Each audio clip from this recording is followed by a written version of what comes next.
Olá pessoal, sejam todos bem-vindos a esse nosso 14º vídeo do nosso curso de Química Inorgânica, do programa de pós-graduação em Química da UFMG. E hoje nós vamos dar início, o que praticamente nós vamos agora até o final do curso, que é o estudo dos compostos de coordenação. Na verdade, queria deixar claro que hoje eu vou fazer um breve resumo de muitas coisas que estão relacionadas a compostos de coordenação, porque o nosso foco nesse curso é teoria de ligação química.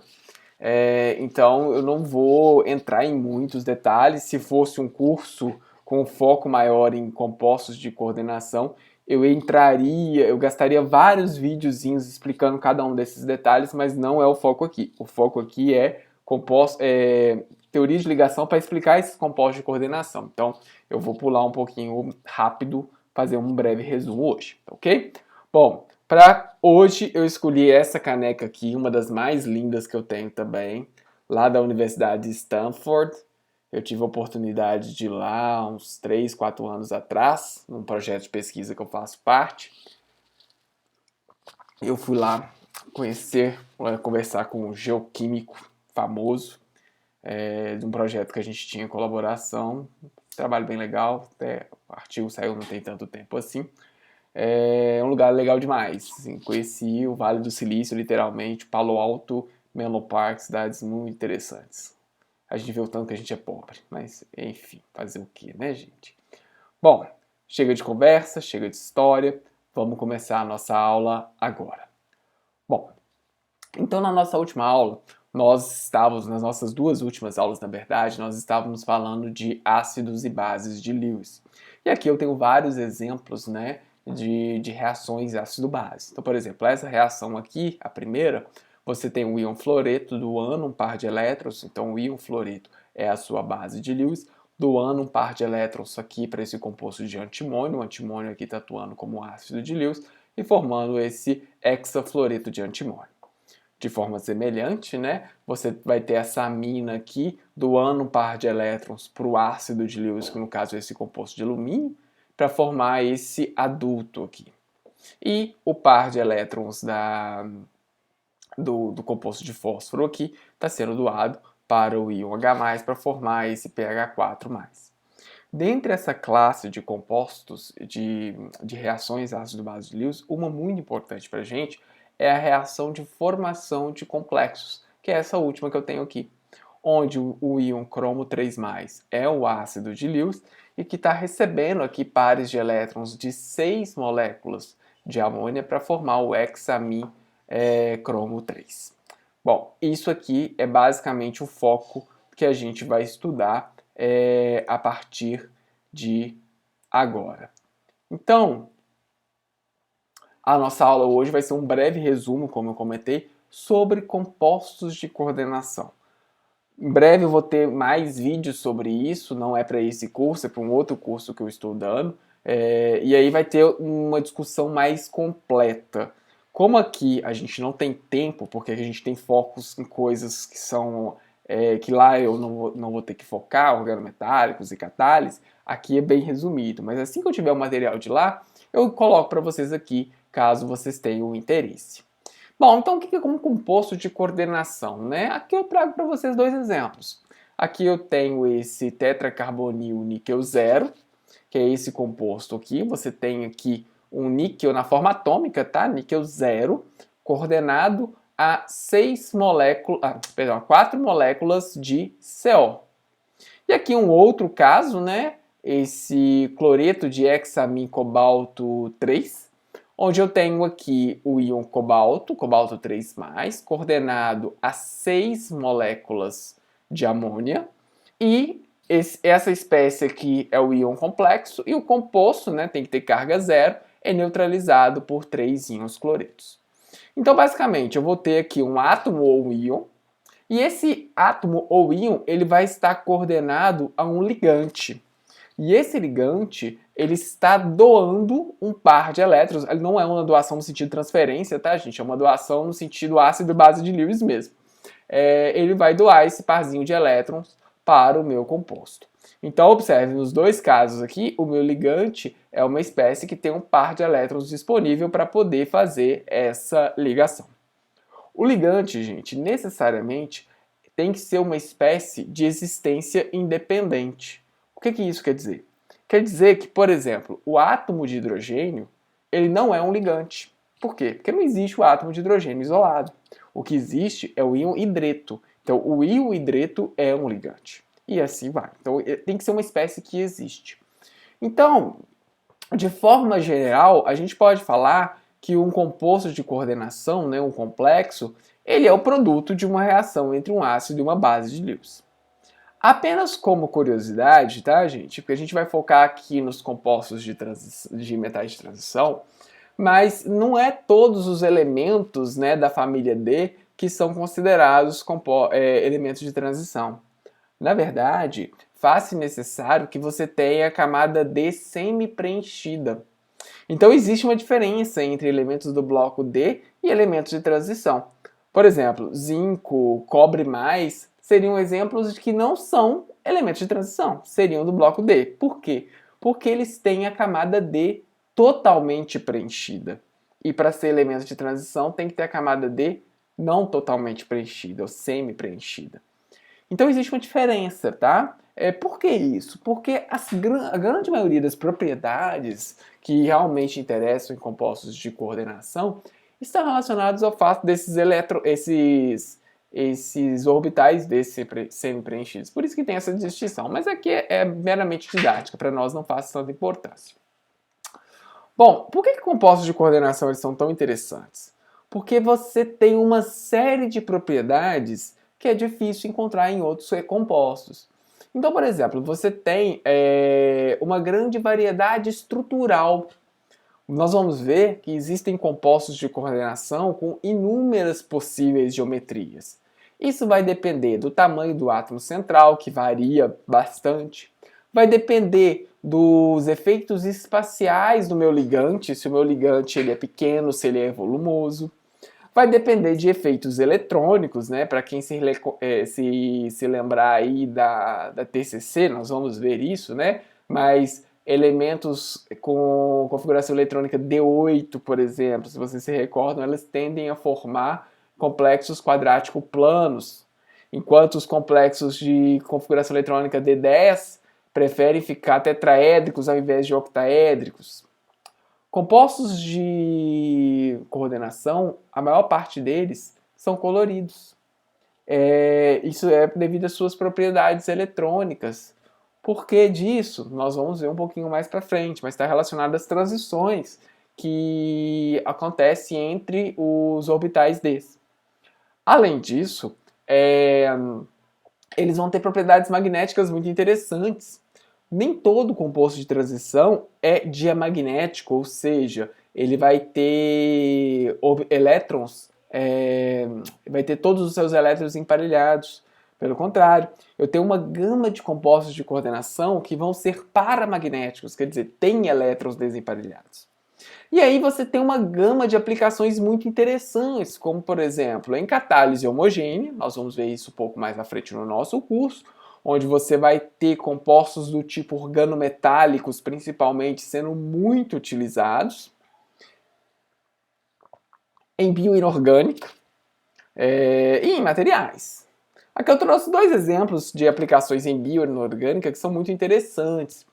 Essa aqui é a molécula de cisplatina, que é uma droga anticâncer bastante utilizada até hoje, mas foi uma das pioneiras, né, utilizada em vários tipos de câncer. E é uma molécula que eu posso dizer para vocês que é uma das queridinhas da química inorgânica, porque foi a primeira molécula de interesse biológico que foi sintetizada que não contém nenhum átomo de carbono, platina, cloro, hidrogênio e nitrogênio. A própria molécula, né, da hemoglobina, né, a proteína, a hemoglobina, ela vai ter lá no seu centro esse grupo que a gente chama de grupo M, que é um ferro coordenado a um anel porfirínico, isso aqui é um resíduo de um aminoácido histidina, e aqui, no outro sítio, você vai ter a possibilidade de ligação de oxigênio, CO2, até CO, se for o caso. Então, o transporte de oxigênio no nosso corpo, ele é feito por um composto de coordenação. Na verdade, muitos sítios ativos de moléculas, né, de proteínas, né, elas são compostos de coordenação. E aí vão desempenhar várias funções. Historicamente, existe uma briga muito interessante entre como que eram esses compostos inorgânicos. Existia uma grande briga entre Jorgensen, que era um químico famoso à época, e Werner, que era um químico que estava despontando. Jorgensen acreditava que compostos como, por exemplo, esse foi o grande motivo da discussão deles, né? Esse composto de cobalto, 6 amônias e 3 cloros. Jorgensen acreditava que, na verdade, as amônias formavam uma cadeia. Por que disso, gente? Porque na época eles achavam que o número de ligações químicas que um composto fazia estaria relacionado ao número de oxidação dele, que é o que eles chamavam de valência primária. Como o cobalto é 3+, o cobalto deveria fazer 3 ligações apenas. E aí, Jorgensen propunha que havia essa formação de cadeias de cloro aqui. Já Werner não. Werner já propôs uma estrutura completamente diferente, onde, no caso aqui, os cloretos estariam como contra-íons para contrabalancear essa carga. Bom, há uma grande discussão em torno disso. Existe um artigo na Química Nova da Escola que eu sugiro, quem tiver interesse, que mostra como os dois exploraram muito bem o método científico para estabelecer essa discussão. Mas eles sintetizaram os vários complexos e até que chegou nesses dois aqui, tá vendo? Que tinham cores diferentes, mas a mesma fórmula química, que na verdade eram 2 isômeros. Bom, havia vários experimentos no sentido de medir condutividade elétrica para mostrar, né, se esses cloros aqui estavam diretamente ligados ao cobalto ou se não estariam. E aí eles precipitavam ele junto com nitrato de prata. Bom, eu não vou resumir, eu não vou contar muito da história, até porque a história é realmente muito longa, mas depois de várias controvérsias, Werner conseguiu explicar algumas estruturas propostas por Jorgensen. E aí Jorgensen aceitou que a teoria de Werner estava correta. E Werner, além disso, ele trouxe, só um comentário, né? Ele é o primeiro Nobel em Química, 1916, salvo me engano, 1903, mas acho que é 1916. Werner também trouxe uma grande contribuição para a área da estereoquímica, quer dizer, como que estava a distribuição espacial. Bom, basicamente, para esse mesmo composto de cobalto, 4 amônias e 2 cloretos, se fosse uma geometria hexagonal, você teria 3 isômeros possíveis. Se fosse uma geometria do tipo uma pirâmide hexagonal, também você teria 3 isômeros possíveis. Se fosse esse prisma trigonal, você teria mais alguns isômeros possíveis, dependendo se está alinhado ou se não está alinhado. No entanto, Werner só conseguia 2 isômeros, apesar de ele ter feito várias tentativas. A única forma dele conseguir 2 isômeros é ele propondo que a geometria aqui era uma geometria do tipo octaédrica. Então foi daí que nasceu. Claro que é um argumento um pouco você tem que tomar com certo cuidado, porque nada impedia o fato de que ele poderia simplesmente não estar conseguindo o terceiro isômero. Mas foi nisso que ele se baseou para propor isso daqui. Tudo bem? Bom, então aqui eu trouxe outros 2 exemplos de compostos de coordenação. Nesse caso aqui, você vai ter a amônia e o cloreto atuando como um ligante. Mais para frente nós vamos discutir, daqui a pouco nós vamos discutir um pouco a questão de isomeria. Então vocês vão ver que essa molécula aqui teria 2 isômeros possíveis. Mas o que eu quero chamar a atenção é o seguinte: em torno do seu íon central ligado de forma covalente, você tem 6 moléculas. E 6 moléculas, cada uma ligada por um ponto diferente. Então, na verdade, ele vai ter uma coisa que a gente chama de número de coordenação, quer dizer, quantas coordenações existe, que é igual a 6.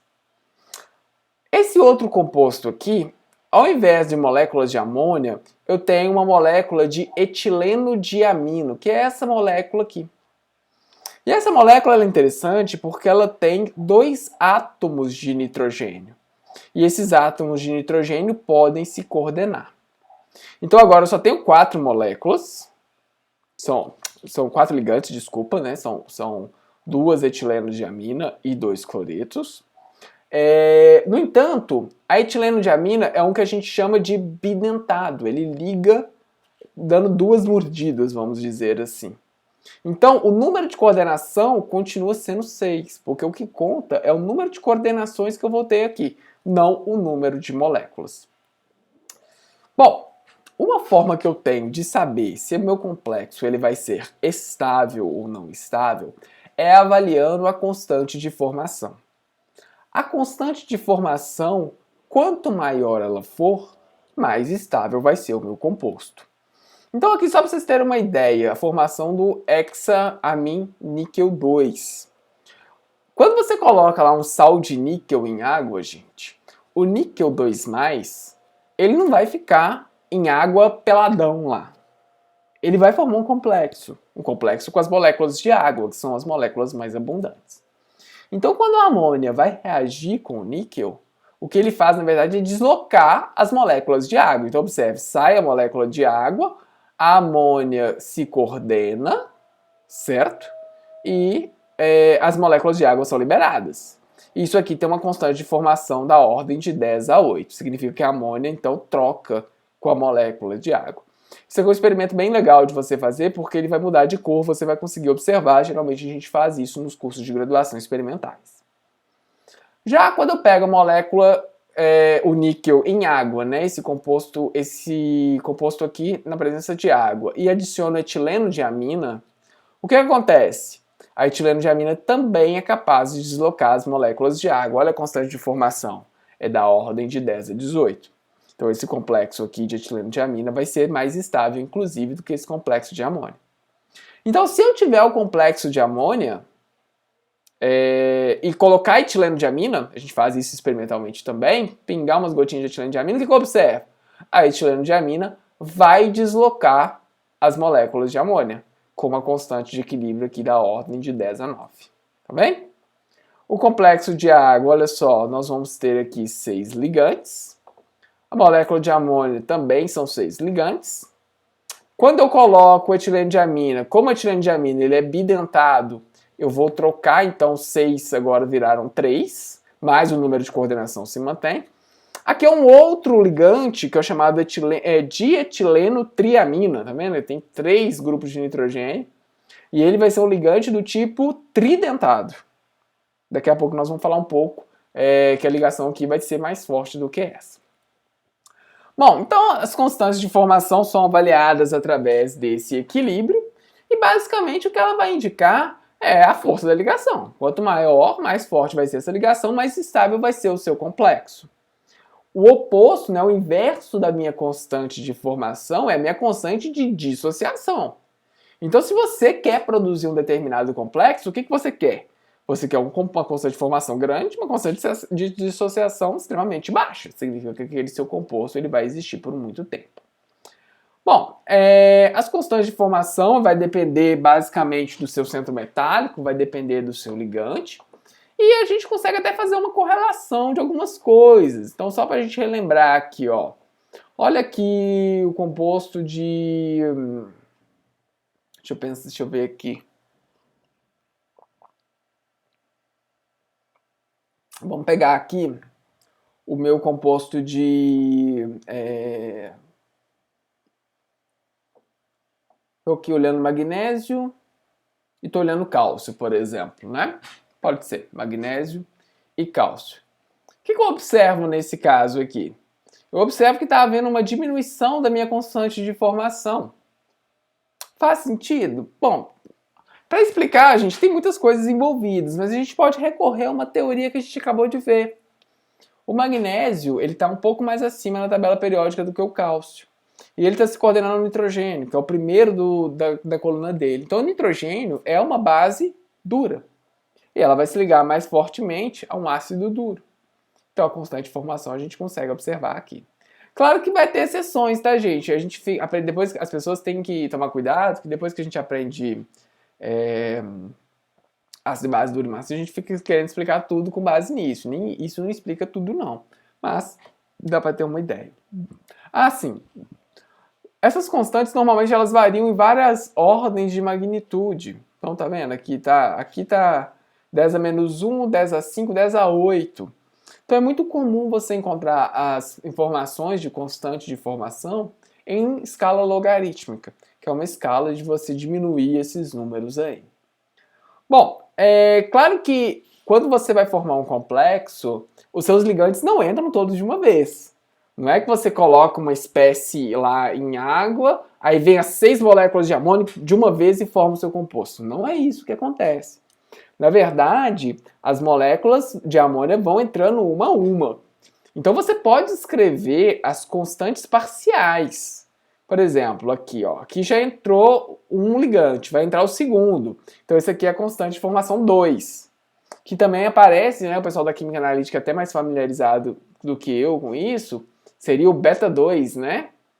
E aqui depois o constante de formação 3, o beta 3 e assim vai.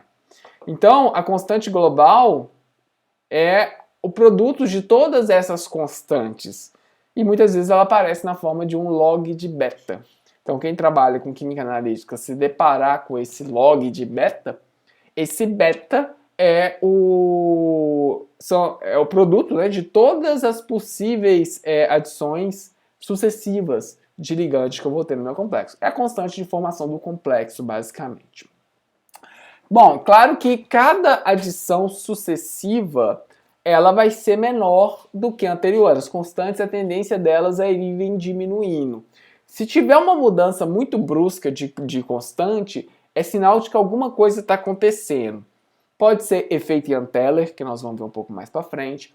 Pode ser mudança de geometria. Pode ser mudança na configuração de spin. Tudo isso a gente vai ver um pouco mais para frente. A tendência é que elas diminuam. Por que diminuam? Bom, primeiro que você vai ter uma diminuição do que a gente chama de um fator estatístico. Depois que entra uma molécula do seu ligante, você vai diminuir a concentração. Então, entrar a próxima molécula fica cada vez mais difícil, do ponto de vista estatístico. Eles se encontrarem na solução, estatisticamente vai diminuir. Um outro fator é que você vai ter um aumento da quantidade de dissociação. Se eu tenho mais moléculas ligadas, é mais fácil para as minhas moléculas saírem. Então, por exemplo, se você tem lá um metal, 5 águas e uma amônia, vai sair alguém?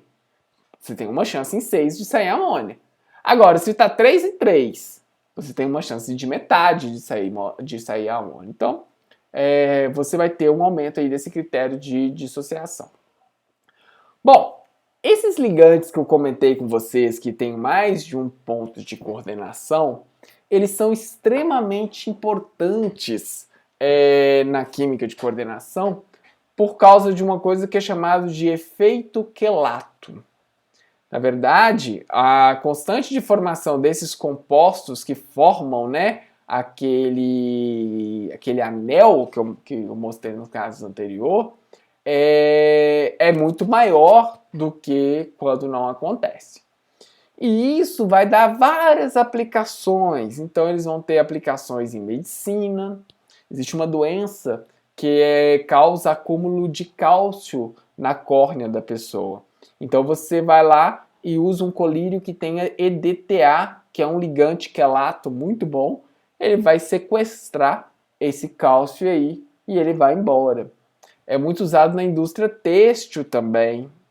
Esse mesmo EDTA tem várias aplicações. E aditivo de sabão. Dá uma olhada no shampoo que você usa. Provavelmente você vai ter lá esse EDTA na composição. Ele ajuda um pouco a sequestrar os íons que impedem a formação de espuma. Às vezes o pessoal quer aquele espumão, né? Acha que é aquele espuma que está limpando tudo. E eles adicionam EDTA exatamente para pegar esses íons aí em volta. Bom, o que é esse efeito quelato, gente? Vamos observar o que acontece aqui. Eu tenho uma espécie de cádmio com 6 moléculas de água, tá bom? O que acontece se eu coordenar o EDTA? O etileno de amina. O etileno de amina, né, gente? Só para lembrar, vou desenhar ela aqui, já que não tem a fórmula. Deixa eu pegar uma caneta aqui. Então, o etileno de amina é essa molécula aqui, ó.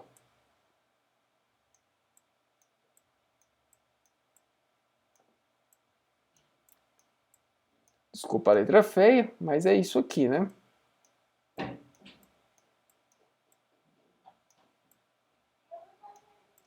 Então, quando ela for coordenar o centro metálico, ela vai coordenar por esse nitrogênio e por esse nitrogênio. E aí a gente representa alguma coisa assim, né? Você tem um centro metálico aqui.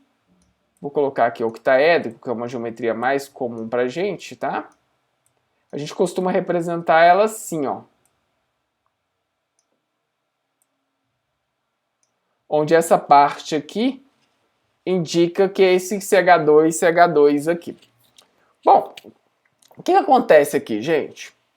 Para eu ligar o etileno de amina, eu tenho que tirar 2 moléculas de água que estavam coordenados ao meu íon metálico.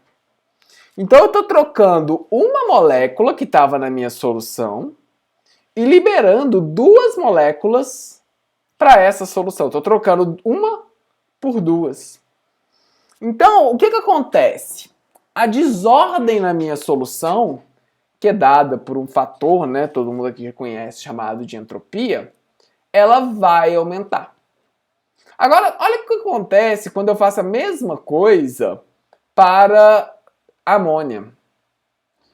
Para amônia, eu substituo a amônia, aliás, eu ligo a amônia trocando por 2 moléculas de água. Observe que a energia, né, o ΔH dessa ligação é basicamente o mesmo. Por quê?